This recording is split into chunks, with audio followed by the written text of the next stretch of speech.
Bismillahirrahmanirrahim. Assalamu alaikum. Students, I will be a trainer in this course of Amazon FBA Wholesale/Online Arbitrage. इस course के अंदर हम लोग Amazon FBA Wholesale को मुकम्मल तौर पे समझेंगे, इसके बेसिक्स से लेके इसके डीपली इसको स्टडी करेंगे एंड ऑनलाइन आर्बिट्राज की डिफरेंट टेक्निक्स के बारे में हम जानेंगे और बेसिक से लेके प्रो लेवल तक आप लोगों को इसके बारे में गाइड करेंगे। और इंशाल्लाह इस कोर्स को अगर आप कम्प्लीटली देख लेते हैं और कंप्लीट कर लेते हैं, इसकी प्रैक्टिस कर लेते हैं, थोड़ा टाइम इस पर स्पेंड करते हैं, इसको देखते हुए चीज़ों को जो इसके अंदर एक्सपीरियंस अपने शेयर किए गए हैं, जो चीज़ें आप लोगों को बताई गई हैं, अगर आप इसको कर लेते हैं तो मैं ये कह सकता हूँ कि आप एज अ सर्विस प्रोवाइडर भी इस फील्ड के अंदर जा सकते हैं, एज अ स्टोर ऑनर भी आप इस फील्ड के अंदर जा सकते हैं। तो बेसिकली मैं पहले अपने बारे में थोड़ा बता देता हूँ कि मैंने अमेज़ॉन पे अपनी जर्नी का आगाज़ 4 साल पहले किया था और उसके पहले 2 साल अपने इस फील्ड के अंदर आने के 2 साल पहले मैंने as a store manager national और इंटरनेशनल जो इन्वेस्टर्स हैं उनके स्टोर्स को मैनेज किया। आफ्टर दैट मैंने अमेज़ॉन को एज अ सेलर ज्वाइन किया और अल्हम्दुलिल्लाह पिछले 2 साल से मैं अमेज़ॉन पे एज अ सेलर हूँ, एज अ स्टोर अपना स्टोर रन कर रहा हूँ अल्हम्दुलिल्लाह। तो आप लोग इसमें आप लोगों के पास भी 2 ऑप्शंस होंगे, आप लोग इसमें एज अ सेलर भी जा सकते हैं, एज अ सर्विस प्रोवाइडर भी जा सकते हैं। इससे मेरी क्या मुराद है मैं आपको इंशाल्लाह आगे अपने इस लेक्चर के अंदर एक्सप्लेन करूँगा। अब इस लेक्चर को बनाने का मेन मकसद और इसके अंदर इतना ज़्यादा हमारा इंटरेस्ट होने का मकसद नंबर 1 तो साद भाई की को अल्लाह ताला इज़्ज़त दे जिन्होंने इस चीज़ का इनिशिएटिव लिया और सारी चीज़ें हमें भी मोटिवेट किया है। दूसरी चीज़ ये है कि हमने भी ये चीज़ फील किया है कि पाकिस्तान के अंदर लैक ऑफ नॉलेज की वजह से बहुत सारे स्टूडेंट्स जो है वो इस फील्ड के अंदर फेल हो जाते हैं।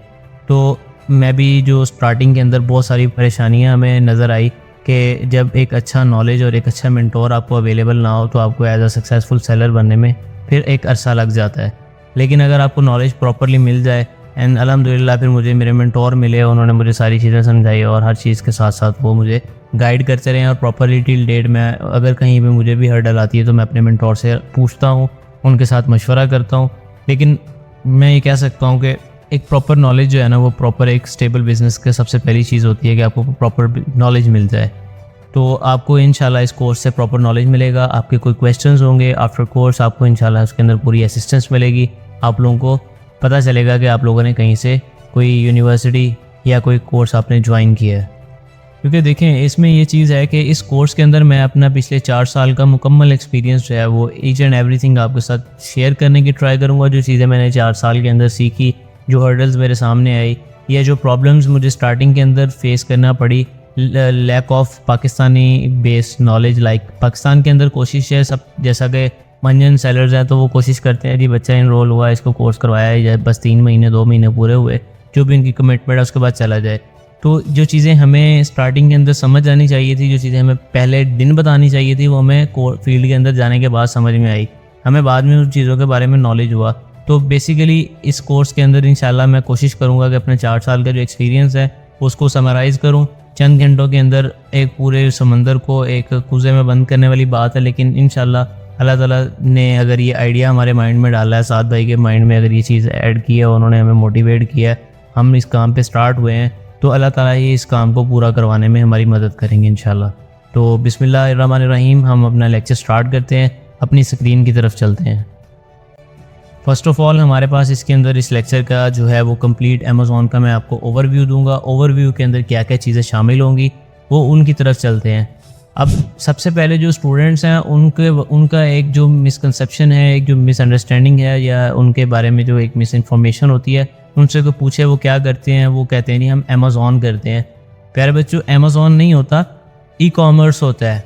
आप ई कॉमर्स करेंगे उसके लिए आपने प्लेटफॉर्म अमेज़ॉन चूज़ किया है।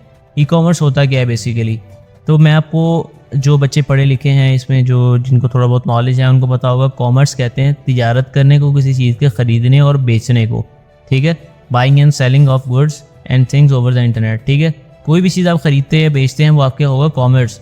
अगर आप उसी चीज़ को इंटरनेट का इस्तेमाल करते हुए इंटरनेट पे आप लोगों ने किसी चीज़ का ऐड लगाया, फेसबुक मार्केट प्लेस भी एक ऐसी मार्केट प्लेस है, टिकटॉक पे अक्सर आप लोग स्क्रोलिंग कर रहे होते हैं उस पर एड्स आ जाते हैं, आजकल स्नैपचैट पे स्टार्ट हो गया। लाइक कोई भी चीज़ आप इंटरनेट के ज़रिए ख़रीदते या बेचते हैं वो आपकी ई कॉमर्स के उसमें आ जाता है। तो बेसिकली ई कॉमर्स की डेफिनेशन होगी, e commerce is buying and selling of goods and things over the internet. आप इसको अपने स्मार्टफोन से भी कंडक्ट कर सकते हैं, आप कंप्यूटर से, लैपटॉप से, टैबलेट से, किसी भी चीज़ से कर सकते हैं।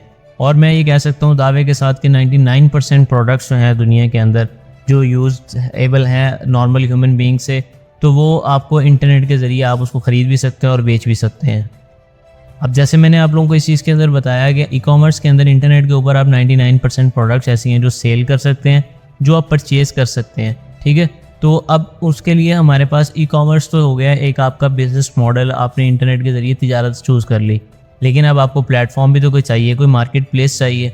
उसके लिए देखें अगर इंटरनेट पे लाखों आपको वेबसाइट्स मिल जाएंगी, हज़ारों प्लेटफॉर्म्स मिल जाएंगे, जिनकी चंद एग्जांपल्स आपके सामने स्क्रीन पे उनके नेम लिखे हुए आ रहे हैं।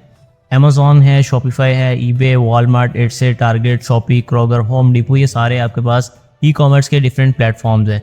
तो आप इनमें से किसी भी प्लेटफॉर्म को चूज़ करके उसके ऊपर आप ई कॉमर्स कर सकते हैं। लेकिन बेसिकली हमारा जो कोर्स जो रिवॉल्व करेगा, जो हमारा इसके अंदर सारा मेन फोकस होगा, वो होगा अमेज़ॉन के रिलेटेड। और अमेज़ॉन ही एक ऐसा प्लेटफॉर्म है जो बाकी सब प्लेटफॉर्म्स के निस्बत एक अच्छा प्लेटफॉर्म है। अगर आप एज अ सेलर या एज अ सर्विस प्रोवाइडर भी इसे ज्वाइन करना चाहते हैं, तो ये अमेज़ॉन एक की बहुत सारी प्लस पॉइंट्स हैं बाकी प्लेटफॉर्म्स की निस्बत। तो इंशाल्लाह मैं आपको उस चीज़ के बारे में भी एक्सप्लेन करता हूँ कि ये कैसे है। आप लोग पहले प्लेटफॉर्म्स को समझ लेंगे, प्लेटफॉर्म क्या होता है। प्लेटफॉर्म वो एक जगह होती है जहाँ पे आपने चीज़ों को सेल एंड परचेज़ करना होता है, उनकी अपनी पॉलिसीज़ होती हैं। ये सेम वर्क करता है लाइक मार्केट प्लेस। जैसे कोई फिज़िकल मार्केट हो, उसकी अपनी पॉलिसी होगी, उनकी अपनी प्राइसिंग का वो हिसाब किताब होगा, सारी चीज़ें होंगी, ठीक है। तो अब अगली स्क्रीन की तरफ चलते हैं, अगली स्लाइड की तरफ चलते हैं। उसमें मैं आपको एक्सप्लेन करता हूँ कि वाई चूजिंग अमेज़ॉन या why selling on Amazon is a good opportunity.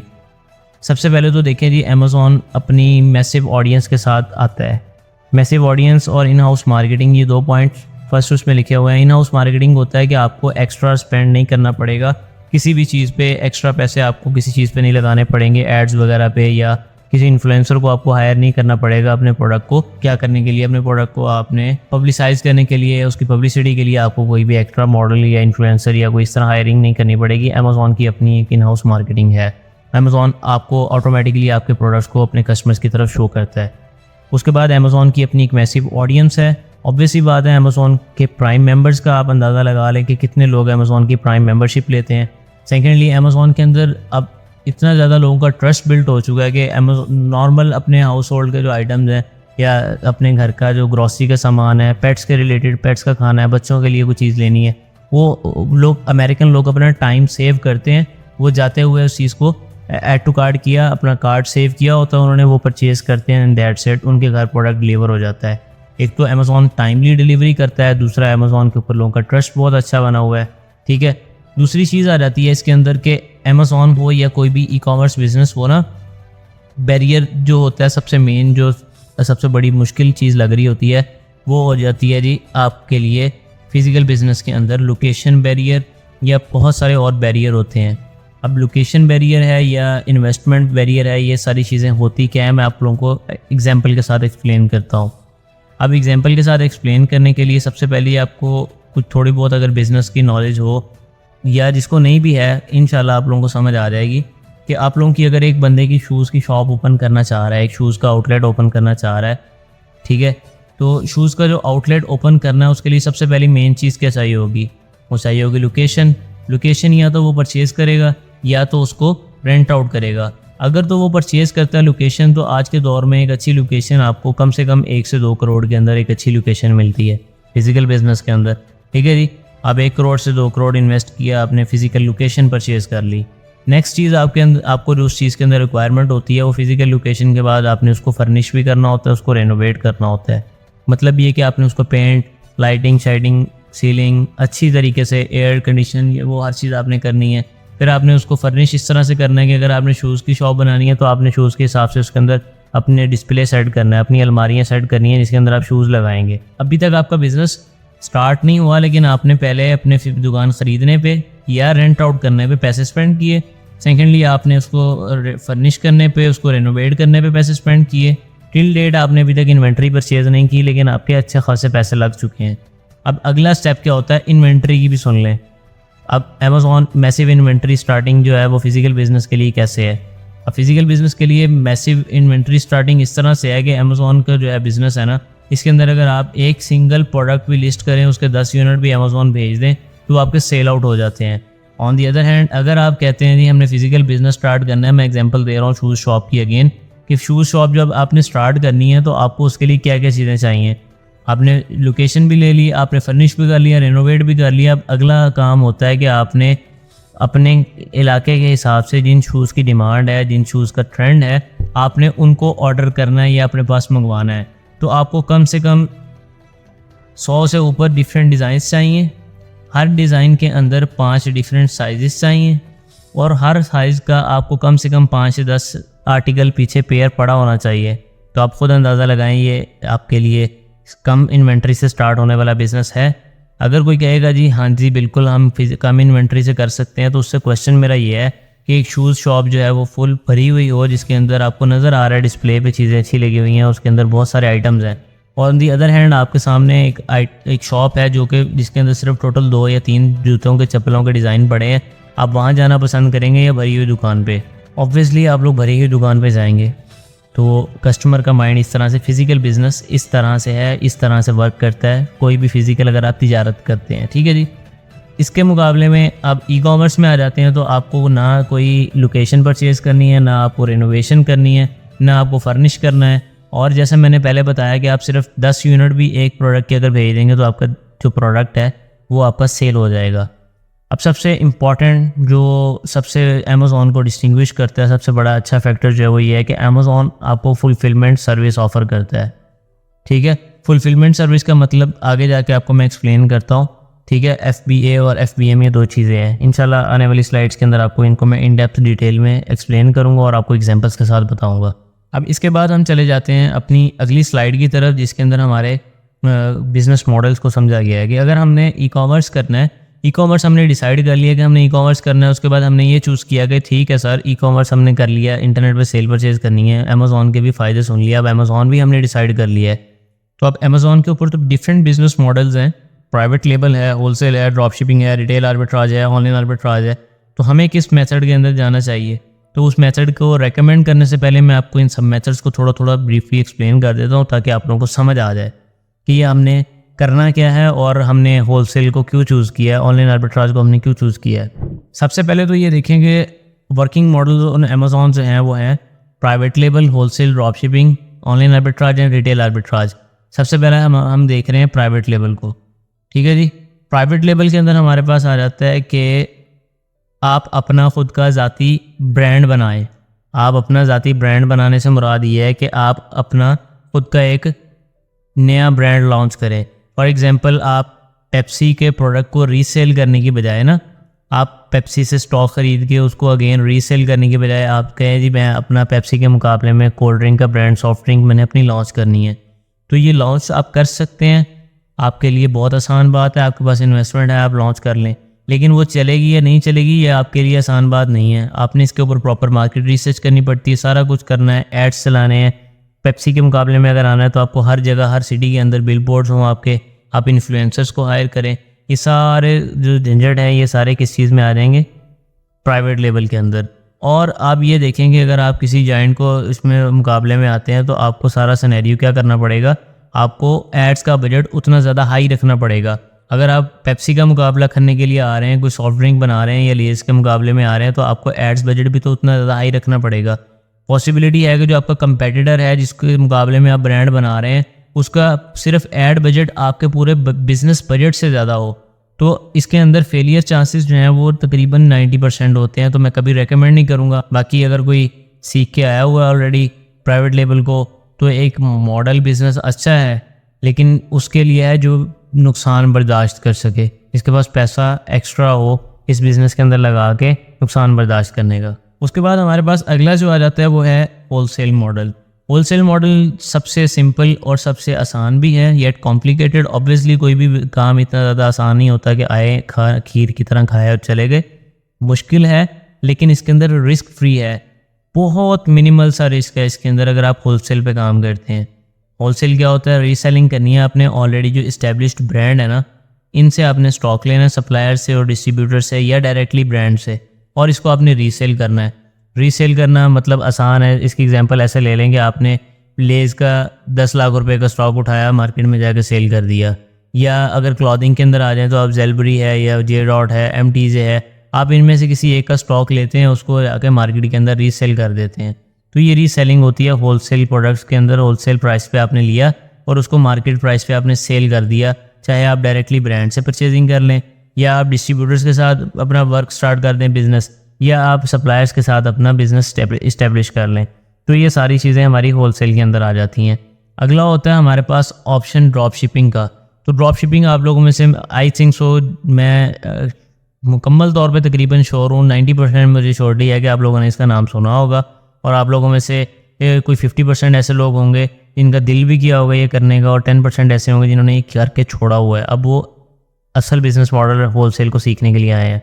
तो ड्रॉप शिपिंग बेसिकली क्या होता है, इसके अंदर ये होता है कि आपने अपने प्रोडक्ट को ऑनलाइन स्टोर फ्रंट पे किसी प्रोडक्ट को आपने एडवर्टाइज़ करना है, या आपने लिस्ट कर देना है कि जी मेरे पास है। ठीक है, जब कस्टमर ऑर्डर प्लेस करेगा, आप अपना ऑर्डर जो है वो ड्रॉप शिपर जो होगा, थर्ड पार्टी पर्सन जिसका आपको कंफर्म नहीं पता कि ये प्रोडक्ट शिप करेगा या नहीं करेगा, या किस पैकिंग में करेगा, आपको ये सारी चीज़ें आपको कंफर्म नहीं होती, तो आप अपने कस्टमर की इन्फॉर्मेशन जो है वो ड्रॉप शिपर को देते हैं और वो आपके कस्टमर को एड्रेस शिप कर देता है। ठीक है, जब आपने अपने कस्टमर की डिटेल्स दे दी तो आपका काम यहाँ पे ख़त्म हो जाता है और आपके पास फुलफिलमेंट प्रोसेस आपके हैंड्स में नहीं होता। अब आपका जो कंपेटिटर ही एज आपका जो ड्रॉप शिपर बन के आपको ऑफ़र कर दे अच्छी, आप उसके ऊपर ड्रॉप शिपिंग कर दे और अमेज़ॉन आपका स्टोर डीएक्टिवेट कर दे। या फिर अमेज़ॉन पे वो बंदा आया, उसने एक प्रोडक्ट देखा जो अमेज़ॉन पे है $10 का, वॉलमार्ट से उसको मिल रहा है $7 का, आपने लिस्ट किया हुआ अमेज़ॉन पे। जब वो ऑर्डर करेगा $10 का और वॉलमार्ट वाले को छोड़ने के बाद, और जब उसको कस्टमर का पैकेज रिसीव होगा तो वॉलमार्ट की पैकेजिंग में रिसीव हो जाए या किसी और लोकल वेबसाइट की पैकेजिंग में रिसीव हो, उसके ऊपर अमेज़ॉन की पैकेजिंग ना हो, तो फिर कस्टमर का क्या रिएक्शन होगा? वो सबसे पहले ये जो इन्फॉर्मेशन है ये अमेज़ॉन को सबमिट करेगा और अमेज़ॉन को बताएगा जी मेरे साथ ये सिनेरियो हो चुका है। तो उसके बाद अमेज़ॉन जो है वो आपका स्टोर जो है वो या डीएक्टिवेट करेगा या आपके स्टोर को मुकम्मल तौर पे बैन करके आपको ख़त्म कर देगा कि भाईजान आप इस पर सेलिंग नहीं कर सकते। तो ये सारे सिनेरियो आपके साथ बन सकते हैं। अगला हमारे पास ऑप्शन आ जाता है ऑनलाइन आर्बिट्राज का। ऑनलाइन आर्बिट्राज भी सेम लाइक होलसेल है, लेकिन ये थोड़ा सा रिस्की होता है क्योंकि इसके अंदर आप ना ब्रांड से अप्रूवल लेते हैं, ना आपके पास कोई प्रॉपर लीगल इनवॉइस होती है। आपको क्या चीज़ चाहिए होती है इसके अंदर? आप सिंपली रिटेलर्स को, ब्रांड्स को, इन सब चीज़ों को देखते हैं जहाँ से आपको अच्छी डील मिलती है कि प्रॉफिटेबल आइटम हो, आप उसको परचेज़ करते हैं और अमेज़ॉन पे सेल करना स्टार्ट कर देते हैं। ऑनलाइन आप चेक करते हैं। इसी तरह रिटेल आर्बिट्राज है, ये भी सेम है, लेकिन आप इसको जो है रिटेल आर्बिट्राज जो होता है ये आप फिज़िकली जाके जो स्टोर्स हैं, वॉलमार्ट है या इस तरह के जो स्टोर्स हैं, आप वहाँ पे फिजिकल चेक करते हैं कि कौन सी डील चल रही है, हमें मुझे कौन सा प्रॉफिटेबल प्रोडक्ट मिल सकता है। तो ये सारा सिनेरियो इन सब बिजनेस मॉडल्स में इस तरह से होता है। बाकी बेसिकली ये होलसेल की तरह ही होते हैं, ये उसके सब ब्रांचेस बोल सकते हैं आप, रिटेल आर्बिट्राज और ऑनलाइन आर्बिट्राज। अब अगला, मैंने आपको स्टार्टिंग के अंदर इंट्रोडक्शन के अंदर एक चीज़ बोली थी कि आपको इस चीज़ के अंदर बताया जाएगा how can we earn from Amazon. हम अमेज़ॉन से अर्निंग कैसे कर सकते हैं। उसके लिए सबसे आसान तरीका तो होता है कि आप अपना स्टोर लॉन्च कर लें। मतलब एक बंदे ने कोई स्किल आता है, उसको कपड़े का काम आता है, जूते का काम आता है या किताबों का काम आता है, कोई भी काम आता है, तो उसके पास ऑप्शन है वो अपनी दुकान, अपनी ज़ाती दुकान बना ले, उस काम को ऊपर फोकस करे, अपने प्रोडक्ट्स को सेल करे, दैट्स इट।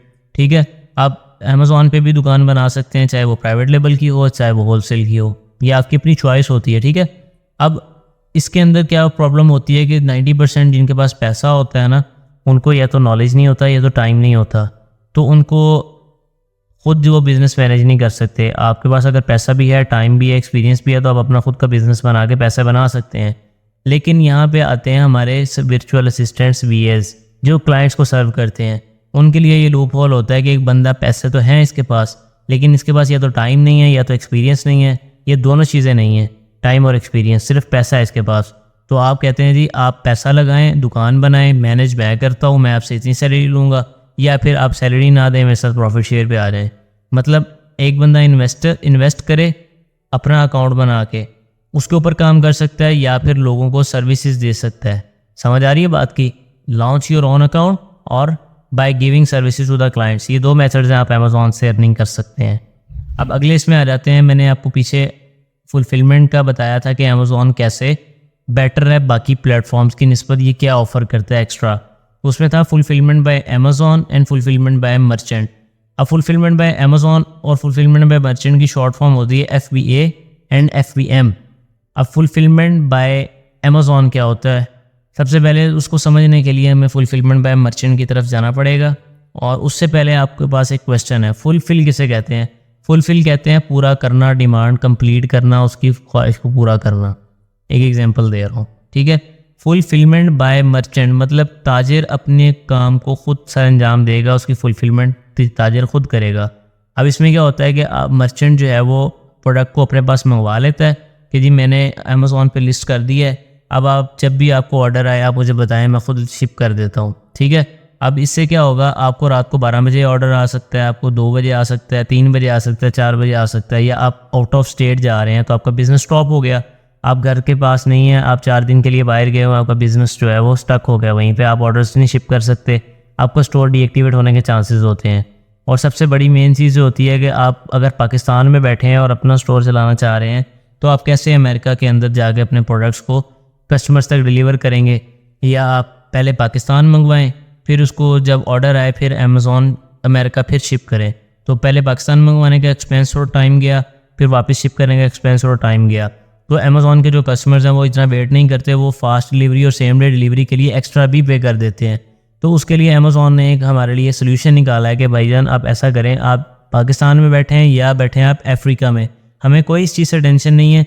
आप एक काम करें, लीगल बिजनेस कंपनी रजिस्टर्ड करवाएं, अमेज़ॉन पे अपना स्टोर बना लें, एज अ सेलर हमें ज्वाइन कर लें। ये तो आपका यहाँ तक सारा प्रोसेस होना ही होना है, कोई किसी भी प्लेटफॉर्म पे आप जाएँ, ठीक है। अब अमेज़ॉन क्या बोलता है, आप प्रोडक्ट ख़रीदो और मेरे वेयर हाउस भेज दो, आगे आप दुनिया घूमने निकल जाओ, आप सारा दिन बिस्तर में लेटे रहें। अमेज़ॉन को इस चीज़ से कोई प्रॉब्लम नहीं है। अमेज़ॉन हर रोज़ जो जितने भी आपके ऑर्डर आएंगे आपकी इन्वेंट्री में से उठाएगा, आपके कस्टमर को डिलीवर कराएगा। That's it. ये चीज़ें हैं फुलफिलमेंट बाय अमेज़ॉन के अंदर। हमें कोई हैसल नहीं करनी पड़ी, कोई हमें इसमें टेंशन नहीं लेनी पड़ी, हमें किसी भी किस्म का कोई प्रॉब्लम नहीं आया। कहाँ पे?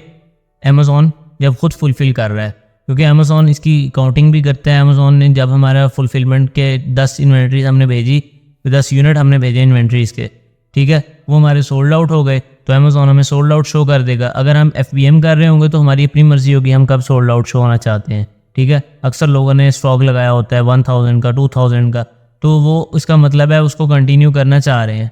तो अनफॉर्चुनेटली अगर अल्लाह ना करे आपके साथ ऐसी सिचुएशन बनती है कि आप अमेरिका में भी हैं, सारा कुछ है, लेकिन आपको आउट ऑफ स्टेट जाना पड़ जाता है या आप घर नहीं हैं 4 दिन के लिए, आपका सारा बिजनेस जो है वो वहीं पे स्टॉप हो जाएगा, ज़ीरो पे आ जाएगा अखेन।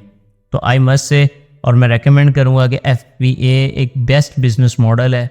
अमेज़ॉन ने इसको इंट्रोड्यूस करवाया एज अ सेलर, मैं उनके लिए थैंकफुल हूँ, ठीक है, क्योंकि मैं पाकिस्तान से बैठ के जो प्रिविलेजेस ले रहा हूँ, मुझे अमेरिका नहीं जाना पड़ता, ठीक है, हर रोज़, हर दिन, हर महीने, इवन कि पूरी लाइफ भी मैं ना जाऊँ तो मेरा काम वहाँ पे चलता रहेगा, ठीक है, कोई प्रॉब्लम नहीं होती इससे। तो अमेज़ॉन FBA बेस्ट मॉडल है। अभी तक हमने क्या क्या पढ़ लिया है? ई-कॉमर्स, उसके बाद अमेज़ॉन को हमने चूज़ किया ई-कॉमर्स के लिए, वर्किंग मॉडल हमने चूज़ किया होलसेल, और उसके बाद हमारा फुलफिलमेंट चैनल कौन सा हुआ? FBA। तो हमारा क्या हुआ?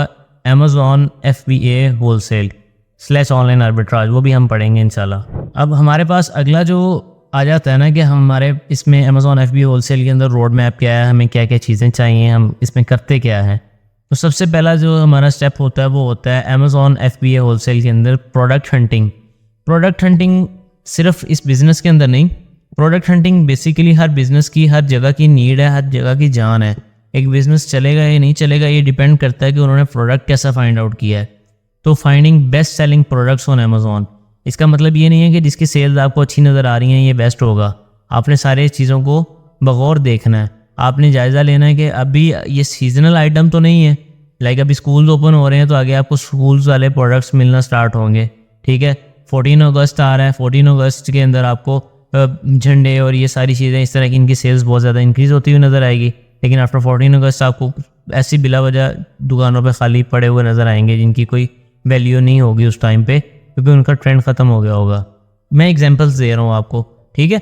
आप अगर जैकेट सेल करेंगे जून जुलाई की गर्मी में, वो भी सहरा के अंदर जाके, चोलिस्तान के अंदर या थर पार्कर के अंदर, तो आपको कोई प्रोडक्ट की सेल आएगी? नहीं आएगी। उसके बाद अगला स्टेप हमारे पास आ जाता है सोर्सिंग का, ठीक है। सोर्सिंग क्या होता है? अब लेट से हमने डिसाइड कर लिया कि हमने एक जग सेल करना है, वाटर जग जो होता है, या वाटर बॉटल सेल करनी है, हमने ये डिसाइड कर लिया। हमारे मार्केट के अंदर इसकी बहुत ज़्यादा डिमांड है जी वाटर बॉटल की, कस्टमर्स आते हैं, पूछते हैं, सारा कुछ है, इसका all over the year trend रहता है। Okay, that's good. अगला स्टेप हमारे पास आ जाता है प्रोडक्ट सोर्सिंग का। हमने प्रोडक्ट सोर्स कहाँ से करना है? सोर्स कहाँ से करना है मतलब आपने इसको ख़रीदना कहाँ से है? आपको सेल करने के लिए तो आपकी साथ वाली दुकान वाला जो बंदा है वो भी सेल कर रहा होता है बैठा, लेकिन आपने होलसेल प्राइसेस लेनी है, वो रिटेल प्राइसेस देगा। तो होलसेल प्राइसेस और बेस्ट प्राइसेस जिसके अंदर प्रॉफिट अच्छा हो वो आपने ढूंढना है, और आपने क्वालिटी भी कॉम्प्रोमाइज़ नहीं करनी इस चीज़ पे कि चलें जी हमें प्रॉफिट जो है वो अच्छा मिल रहा है, सेल्स भी अच्छी हैं, तो अगर हमें थोड़ी लो क्वालिटी मिल जाए, नहीं। अमेज़ॉन के अंदर अगर आप लो क्वालिटी आइटम भेजेंगे आप उसमें आ जाएंगे, रेप्लिका आइटम सेल करने के लिए आपको अमेज़ॉन जो है वो वार्निंग देगा, या फिर आपका स्टोर डायरेक्टली भी समटाइम्स डीएक्टिवेट कर देता है।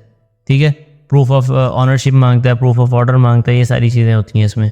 लेकिन अमेज़ॉन जो है इसको नॉर्मली अगर आप रेप्लिका आइटम भेज देते हैं, हल्के वाला भेज देते हैं, तो अमेज़ॉन स्टोर जो है वो बंद कर देगा, क्योंकि कस्टमर कोई ना कोई तो कंप्लेन करेगा, ऑब्वियस सी बात है। अब इसके बाद अगला स्टेप हमारे पास आ जाता है लॉजिस्टिक्स। लॉजिस्टिक्स क्या होता है? लॉजिस्टिक्स होता है आपने एक ऑर्डर प्लेस किया, चाहे ब्रांड से कर लिया या डिस्ट्रीब्यूटर से कर लिया। ऑर्डर प्लेस करने के बाद आपने उसके शिपिंग लेबल क्रिएट किए, उसको लगवाया और अमेज़ॉन वेयर हाउस उन प्रोडक्ट्स को भेज दिया आपने। ठीक है जी, अब आगे अमेज़ॉन जाने, अमेज़ॉन का काम जाने, सेल्स होंगी सारी की सारी, लेकिन आपको अपने एंड से सेलर सेंट्रल के ऊपर सेल्स देखनी होगी। अगला जो स्टेप है हमारा लॉजिस्टिक्स के बाद वो है सेल्स। आपने प्राइसिंग भी मैनेज करनी है, आपने इन चीज़ों को ऑटोमेट करना है, कंपटीशन को देखना है और सेल्स को आपने मॉनिटर करना है। आपका जो कंपेटिटर है, जो साथ वाली शॉप वाला बंदा होता है, तो वो अगर कम प्राइस पे प्रोडक्ट सेल कर रहा है, सेम प्रोडक्ट सेम क्वालिटी, तो आपसे कौन परचेज़ करेगा? इसलिए आपने थोड़ी बहुत इन चीज़ों के अंदर लचक रखनी है।